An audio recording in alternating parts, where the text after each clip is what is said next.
Sunday school leaders. Our church is continuing in the Red Letter Challenge for about 6 weeks, but I'm going to continue to carve out a little bit of time to comment on the week's upcoming Lifeway lesson. Well, for this coming Sunday, the Bible Studies for Life lesson, the series is a standalone one lesson unit called Created for a Purpose. The scripture passage is from Jeremiah chapter 1, verses 4 through 10, and the point of the lesson is God values each of us and created us for a purpose. Well, if you've been an adult Sunday school teacher for a few years, and if you keep your notes and or your materials over the years, you might refer back to the January 15th, 2017 lesson as an additional resource for your preparation this week. That week's lesson was also called Created for a Purpose out of Jeremiah chapter 1. Now, just as a point of information, this prep talk is going to be more along the lines of how to apply the lesson and less information or background of the text. So, I'm kicking back here in our church nursery for this prep talk this week. This Sunday, the Sunday coming up, the Sunday that you'll be teaching is Sanctity of Human Life Sunday in Southern Baptist circles. It came about as a 1984 proclamation from President Ronald Reagan. And at that time, it was the 11th anniversary of the 1973 Roe versus Wade decision. Now, since then, the third Sunday in January is set aside as Sanctity of Human Life Sunday. The Lifeway lessons over the years on the third Sunday of January somehow always tie into the sanctity of human life. Now, if you'd like to have the latest statistics on abortions, of course you can Google that. There's all kinds of information out there on those numbers and those statistics. Now, it's important to note, though, that this is really a pro-life lesson, not just an anti-abortion lesson, okay? So even though that's usually the emphasis, since it corresponds with the Roe versus Wade decision, all human life is precious to God, from the womb to the tomb, all right? Now, just as you teach your lesson this week, I want you to be very sensitive to your class. Please don't say things like, you know, anyone in their right mind would never have an abortion, or, you know, a real Christian would never even consider having an abortion. Now, you got to be aware that those type of comments may even come up from some of the members of your class who are very pro-life. I'm a very pro-life person, but just beware of that, okay? We have to be sensitive to others because we really don't know everyone's story in the class. We'd probably be surprised if we knew who in our class or in our church has had an abortion or has a family member that's had that done, or maybe their girlfriend or their wife. So we just need to be very sensitive while speaking the truth in love. I believe to complement your lesson this week, a good resource would be The Purpose-Driven Life by Rick Warren, which, goodness, it's been around for almost 20 years. Chapter 2 of that book is entitled, You Are Not an Accident. And he makes a statement that there's no such thing really as an illegitimate child. Now, perhaps illegitimate parents who don't plan to have children, but every child is precious in God's eyes, and God has a plan for them. Now, as we look in Jeremiah chapter 1, we can see in verse 5 that God tells Jeremiah that he was formed in the womb before he was even born. And this of course, is a very famous, very familiar verse to the pro-life proponents. Now, I'm going to give you a preacher's alliteration on these verses. So if you want to use this in your class, please feel free to do so. All right. So we see here that Jeremiah was formed in the womb, meaning that Jeremiah was created by God. We also see that he was set apart or set aside for a task or sanctified, and that means that Jeremiah was consecrated by God. It also says here that he was appointed, or there was a plan or purpose for Jeremiah's life, so even before he was born. This means that Jeremiah was called to a task by God. So Jeremiah was created, he was consecrated, and he was called. There's your sermon for the Sunday, all before he was even born. Now we get down to verse 6, we see that Jeremiah, in his replying to God, he says, I'm too young, that I'm a youth. And that word for youth or young is a Hebrew word that can refer to anyone from an infant to a teenager to a young man. And even though we might look at that as an excuse, similar to how Moses somewhat argued with God about his calling, I believe we can see Jeremiah's point of view here.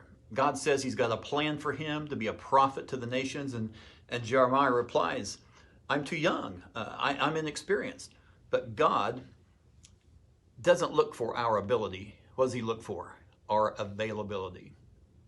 And this is shown time and time again throughout the scriptures. We see that God uses the weak to show his strength. Let's think of some of those examples. He called Moses, who had some kind of speech impediment, to speak before Pharaoh. We see David, who was the youngest of his family. He was called to be the king. We see Rahab, who was a prostitute, the least likely, but she was in the lineage of the Messiah. We see Saul in the New Testament. He's a persecutor of Christians, and he was so very anti-Christian, yet he became the greatest evangelist that we've ever known. All this to say that all lives are precious to God, and he has a purpose or a calling for everyone's life. And I believe that most evangelical Christians would agree that the lives of the preborn matter, that God has a calling and a purpose for those still in the womb. But the older I get, I more heavily rely on the fact that elderly people also matter to God. And even though people in the church some folks may dismiss them as being past it or out of touch, think about the ministries of your church. I've been to and I've performed several church leadership trainings, and one of the things that is always emphasized is the nursery and preschool area. Now, the thought is if it doesn't shine, then your guests are going to leave with the impression that children really don't matter to you or your church. And that's true, but what about the other end of the age spectrum? Many churches have a senior adult ministry of some kind, but they're often geared solely to those active, retired seniors. What about the homebound, or what about those in a nursing home? I realize with COVID restrictions right now, it might be impossible to visit those who live in facilities, but think about after the pandemic. How can you minister to those who were the backbone of your church 30, 40, and 50 years ago, but now are practically forgotten? Until COVID hit, we had a ministry called Heart to Home. Each week, several of our folks would get together on Tuesdays. We'd go out and visit those who, for various reasons, were unable to attend church. Some were short-term, some were long-term. We'd take them a bulletin, a CD of the service if they had a CD player, and the most recent prayer list. We'd spend some time just visiting, just learning about their lives and talking about stuff.